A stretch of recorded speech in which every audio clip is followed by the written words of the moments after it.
Hello दोस्तों, आज मैं आप सभी के बीच में एक महत्वपूर्ण वीडियो लाया हूँ। यह वीडियो एग्रीकल्चर से संबंधित है, तो मैं चाहूँगा कि आप यह वीडियो लास्ट तक ज़रूर देखें। अगर वीडियो आपको पसंद आए तो कृपया वीडियो को लाइक कीजिए, चैनल पर नए हैं चैनल को सब्सक्राइब कीजिए। दोस्तों, आज के इस वीडियो में हम लोग सेल डिवीज़न के बारे में देखने वाले हैं। यह जेनेटिक्स सब्जेक्ट से संबंधित है, जो नीम सुंडा बुक से लिया गया है। अगर आप मेरे और भी वीडियो देखना चाहते हैं, चैनल पर जाकर देख सकते हैं, वहां पर प्लेलिस्ट बना दी गई है। तो चलिए बिना टाइम गवाए वीडियो को शुरू करते हैं। वीडियो पसंद आए वीडियो को लाइक कीजिए, चैनल पर नए हैं तो चैनल को सब्सक्राइब कीजिए, वीडियो को अपने दोस्तों के बीच ज़रूर शेयर कीजिए। और साथ ही में जो लोग टेलीग्राम ग्रुप को नहीं ज्वाइन किए, उन लोगों के लिए डिस्क्रिप्शन बॉक्स में लिंक दिया जाएगा, वहाँ से वो ज्वाइन कर ले। तो चलिए वीडियो को शुरू करते हैं।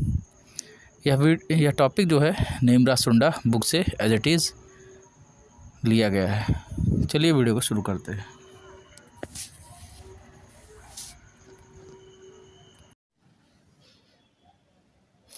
कोशिका विभाजन, जिसको इंग्लिश में हम लोग सेल डिवीज़न कहते हैं।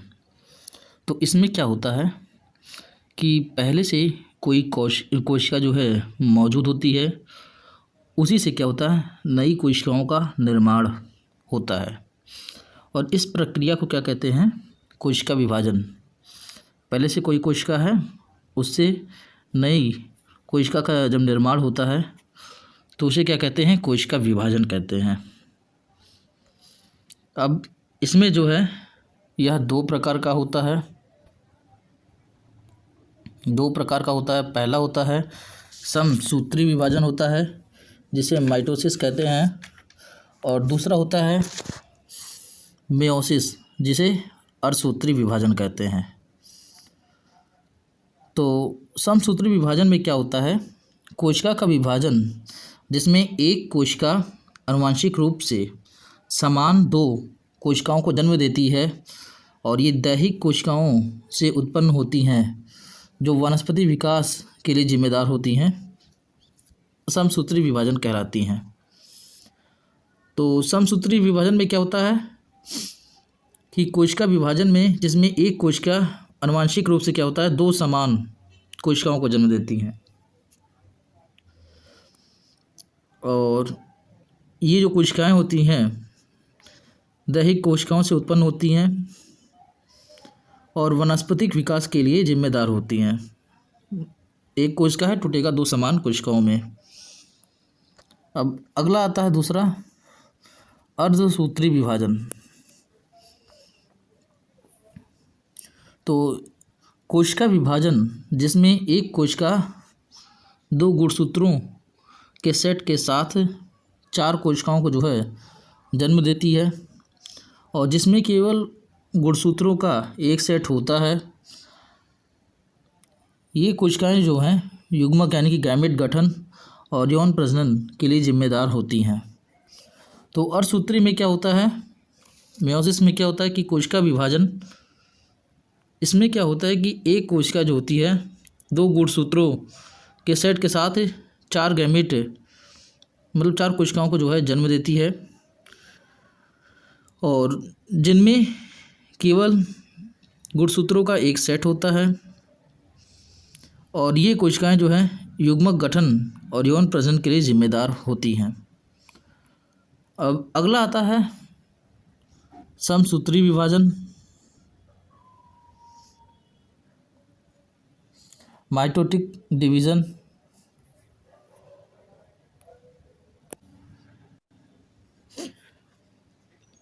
यह एक ऐसी प्रक्रिया है जिसके द्वारा एक कोशिका दो पुत्री कोशिकाओं यानी कि डॉटर सेल में जो है विभाजित होती है, और जिनमें क्या होता है, प्रत्येक में गुणसूत्र के सेट के साथ एक केंद्रक होता है, जो मूल कोशिका के समान होती हैं।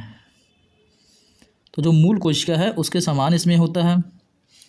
और इसमें क्या होता है कि एक कोशिका दो डॉटर सेल में विभाजित होती है, और प्रत्येक गुणसूत्र के सेट के साथ एक केंद्रक होता है, जो मूल कोशिका के समान होता है। अब अगला है कोशिका चरण जिसको सेल साइकिल कहते हैं। तो द्विसंयोजक में गुणसूत्र का हैप्लॉइड एन युग्म आता है। और फिर टेट्रायड आता है। टेट्रायड में क्या होता है कि प्रत्येक द्विसंयोजक में 4 क्रोमेटिड होते हैं जो स्ट्रैंड्स के रूप में होते हैं। इसमें 4 स्ट्रैंड या टेट्रायड अवस्था कहलाता है। 4 स्ट्रैंड या टेट्रायड अवस्था कहलाता है।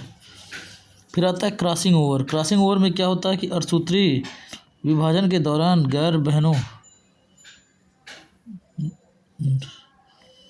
गुणसूत्र के बीच के हिस्सों का जो होता है आदान प्रदान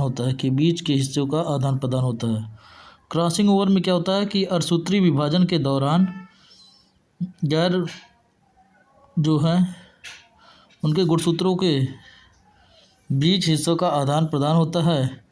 फिर डिप्लोटीन आता है। तो यह अवस्था क्राइसमेटा होता है। और क्राइसमेटा क्या होता है कि एक दूसरे से एक रूप गुणसूत्र का लगाव होता है। फिर आता है डाइकाइनेसिस आता है। डाइकाइनेसिस क्या होती है? यह पूरी तरह से क्राइसमेटा के समापन के बाद शुरू होता है।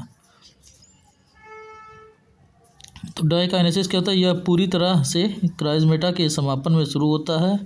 और डिप्लोटीन में क्या होता है? ये इस अवस्था में क्राइसमेटा होता है। और क्राइसमेटा में क्या होता है कि एक दूसरे रूप में गुणसूत्रों का लगाव होता है। एक दूसरे से एक रूप गुणसूत्रों का लगाव होता है।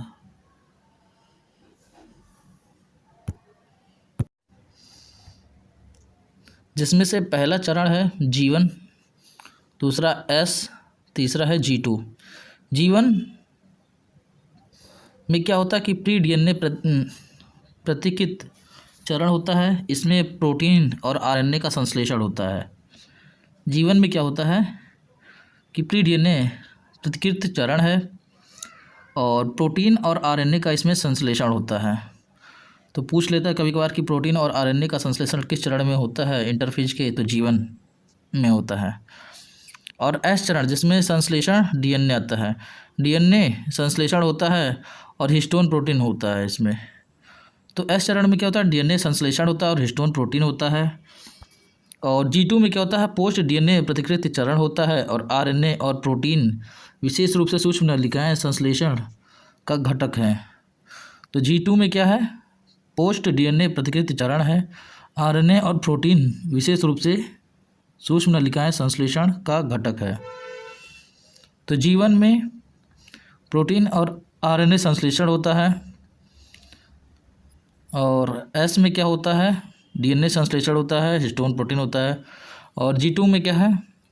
प्रोटीन डीएनए प्रतिकृत चरण, आरएनए और प्रोटीन विशेष रूप से सूक्ष्म नलिकाएं संश्लेषण का घटक है।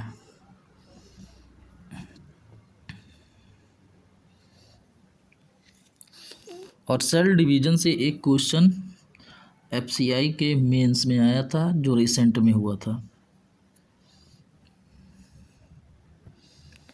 और माइटोटिक चरण आता है अगला। तो माइटोटिक चरण में कौन सा आता है? प्रोफेज, मेटाफेज, उसके बाद आता है एनाफेज और उसके बाद कौन सा आता है? तो टीलोफेज आता है। Prophase, metaphase, anaphase, telophase.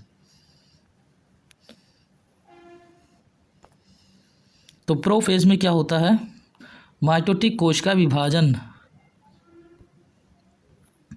में प्रोफेज की छोटी जो है उप इकाइयाँ अनुपस्थित होती हैं और केंद्रक में निश्चित धागा जैसी संरचना की उपस्थिति होती है और गुणसूत्र जो है संघनित हो जाते हैं।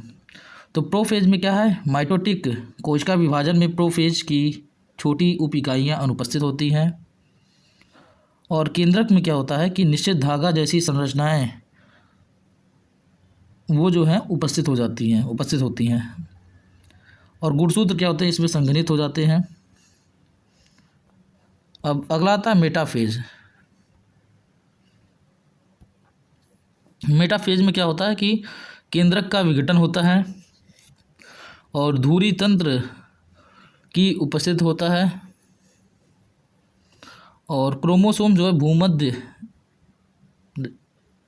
जो है प्लेट विजेता व्यवस्थित होते हैं, जिसे मेटाफेजिक प्लेट कहा जाता है। और यह गुणसूत्र की जो है सबसे छोटी तथा सबसे मोटी अवस्था होती है और गुणसूत्र मेटाफेज पर स्पष्ट रूप से दिखाई देता है। तो मेटाफेज क्या है? केंद्रक का विघटन होता है, धुरी तंत्र की उपस्थिति होती है और क्रोमोसोम्स भूमध्य प्लेट में व्यवस्थित होते हैं, जिसे मेटाफेजिक प्लेट कहा जाता है। और यह गुणसूत्र की सबसे छोटी सबसे मोटी अवस्था है और गुणसूत्र मेटाफेज पर स्पष्ट रूप से दिखाई देती है। अब आता है एनाफेज। एनाफेज में क्या होता है? क्रोमैटिक सेंट्रोसोम्स पर अलग हो जाते हैं और विपरीत पक्षों की ओर बढ़ते हैं और एनेफेगिक मूवमेंट कहा जाता है। क्या कहा जाता है? एनेफेगिक मूवमेंट कहा जाता है। और माइटोसिस का जो था सबसे छोटा रूप है। तो माइटोसिस का सबसे छोटा रूप कौन सा है? एनाफेज है। और इसमें होता क्या है? तो क्रोमैटिक सेंट्रोसोम्स पर अलग हो जाते हैं और विपरीत पक्षों की ओर बढ़ते हैं ये, और एनेफेगिक मूवमेंट कहा जाता है। अब टीलोफेज में क्या होता है? तो न्यूक्लियोलस और केंद्रक झिल्ली फिर से प्रकट हो जाते हैं। न्यूक्लियोलस और केंद्रक झिल्ली जो है फिर से प्रकट हो जाते हैं और प्रोफेज के विपरीत होता है। तो टीलोफेज में न्यूक्लियोलस और केंद्रक झिल्ली फिर से प्रकट होता है और प्रोफेज के विपरीत होता है। तो प्रोफेज में क्या होता है कि माइटोटिक और कोशिका विभाजन में प्रोफेज छोटी उप इकाइयाँ जो हैं अनुपस्थित होती हैं। केंद्र में निश्चित धागा जैसी संरचनाओं की उपस्थिति होती है, गुणसूत्र संघनित हो जाते हैं। मेटाफेज में क्या होता है? केंद्रक का विघटन होता है, धुरी तंत्र की उपस्थिति होती है और क्रोमोसोम जो है भूमध्य रेखीय प्लेट में जो है व्यवस्थित होते हैं, जिसे मेटाफेजिक प्लेट कहते हैं। गुणसूत्र सबसे छोटी तथा सबसे मोटी अवस्था है और गुणसूत्र मेटाफेज पर स्पष्ट रूप से दिखाई देती है।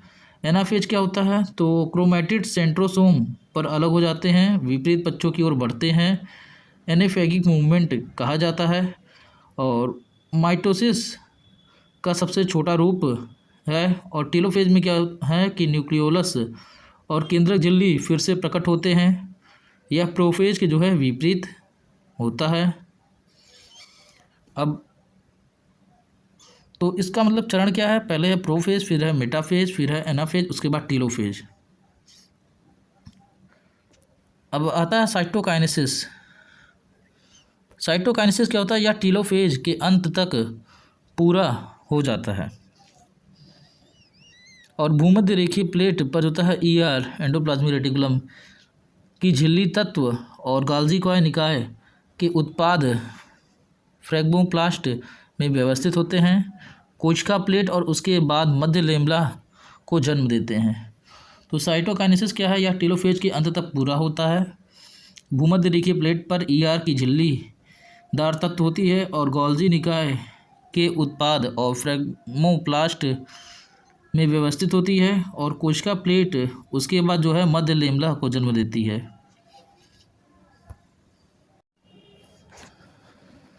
अब आता है अर्धसूत्री विभाजन, जिसको माइटोटिक डिवीजन कहते हैं। तो मियोटिक कोशिका विभाजन का वर्णन जो है पहली बार वैन बेंडेन ने 1883 में गोलकृमि में किया।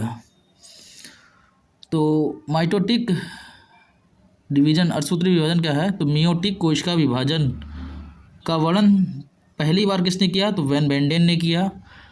कब किया? तो 1883 में किया और गोलकृमि में जो है किया था। और एक सोमैटिक यानी कि 2n कोशिका का मियोटिक विभाजन 4 आगुणित यानी कि n पुत्री जो है कोशिका को जन्म देता है। एक सोमैटिक यानी कि 2n जो है कोशिका का मियोटिक विभाजन 4 आगुणित यानी कि n पुत्री कोशिका को जन्म देता है और पुत्री कोशिकाओं के गुणसूत्रों की संख्या में कमी जो है मुख्य रूप से एक एकल एस फेज के कारण होती है, जिसके बाद दो क्रमिक केंद्रक विभाजन होते हैं। तो पुत्री कोशिकाओं के गुणसूत्र की संख्या में कमी जो है मुख्य रूप से एक एकल एस फेज के कारण होती है, और जिसके बाद दो क्रमिक केंद्रक विभाजन होते हैं। और इसलिए जो है अर्धसूत्री विभाजन में गुणसूत्र में केवल एक बार दोहराते हैं, जबकि केंद्रक दो बार विभाजित होते हैं। अर्धसूत्री विभाजन में क्या होता है, गुणसूत्र केवल एक बार दोहराते हैं और केंद्रक दो बार विभाजित होते हैं। अब मियोसिस या गैमीट या बीजांडु निर्माण के दौरान, इसलिए यह प्रजनन कोशिकाओं तक सीमित है। मियोसिस गैमीट या बीजांडु निर्माण के दौरान होता है, इसलिए यह प्रजनन कोशिकाओं तक सीमित है। अब पहला अर्धसूत्री विभाजन, तो पहला अर्धसूत्री विभाजन में क्या होता है कि मात्र कोशिकाओं के सिर्फ आधे गुणसूत्रों की संख्या रह जाना होता है, और इसे रिडक्शन डिवीज़न भी कहा जाता है, और इसमें 4 अलग अलग चरण होते हैं। तो पहला अर्धसूत्री विभाजन में क्या है कि जो मात्र कोशिका है सिर्फ आधे गुणसूत्र की संख्या में रह जाना होता है, इसे रिडक्शन डिवीज़न भी कहा जाता है। इसमें 4 अलग अलग चरण होते हैं। पहला चरण कौन सा होता है इसमें, तो प्रोफेज होता है।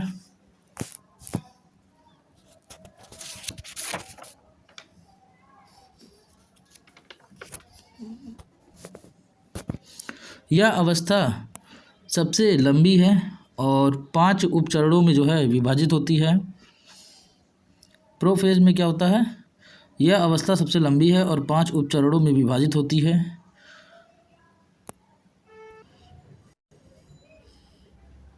अब लेप्टोटीन आता है, तो गुणसूत्र जो होता है संक्षेपण यानी कि कंडेंसेशन, ताकि वे धागे के रूप में जुता दिखाई दें और ये बुके की संरचना बनाते हैं। गुणसूत्र संक्षेपण कंडेंसेशन, ताकि वे धागे के रूप में दिखाई दें और बुके की संरचना बनाते हैं। आरएनए का संश्लेषण होता है। आता है जाइगोटीन। जाइगोटीन क्या होता है कि मुख्य घटना सिनेप्सिस है और समरूप जुता गुणसूत्र के विभाजन का युग्मन होना होता है। तो जाइगोटीन मुख्य घटना कौन सा, सिनेप्सिस है। समरूप गुणसूत्र के बीच जो होता है युग्मन का होना होता है। फिर आता है पैचिटीन आता है। तो पैचिटीन के दौरान क्या होती है, मुख्य घटना इस प्रकार है, जिसमें द्विसंयोजन आता है। तो गुणसूत्र का हैप्लॉइड एंड युग्म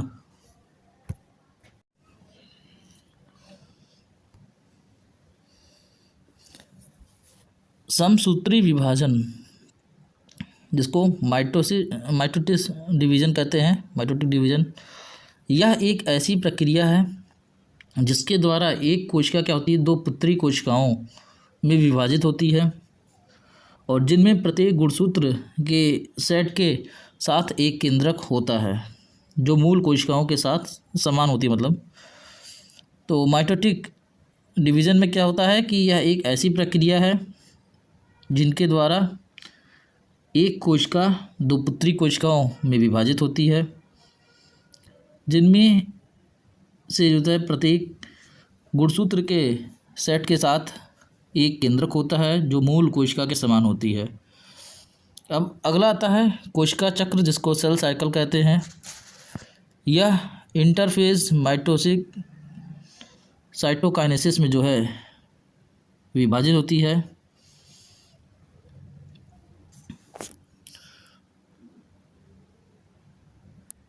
तो कोशिका सेल क्या होता है, या इंटरफेज माइटोसिस और साइटोकाइनेसिस में विभाजित होती है। अब आता है इंटरफेज। तो इंटरफेज क्या होती है, यह कोशिका चक्र की सबसे लंबी अवस्था है। ये चीज़ इम्पॉर्टेंट है क्योंकि इसमें ऐसे ही क्वेश्चन आते हैं। तो इंटरफेज क्या है, कोशिका चक्र की सबसे लंबी अवस्था। इसमें क्या होता है, तो डीएनए का संश्लेषण होता है, 3 उपचरणों में विभाजित होता है।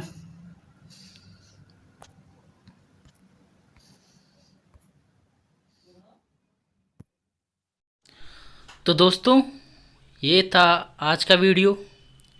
अगर वीडियो आपको पसंद आए तो कृपया वीडियो को लाइक कीजिए। अगर चैनल पर नए हैं तो चैनल को सब्सक्राइब कीजिए। मिलते हैं हम आपसे अगले वीडियो में। तब तक के लिए टाटा बाय बाय।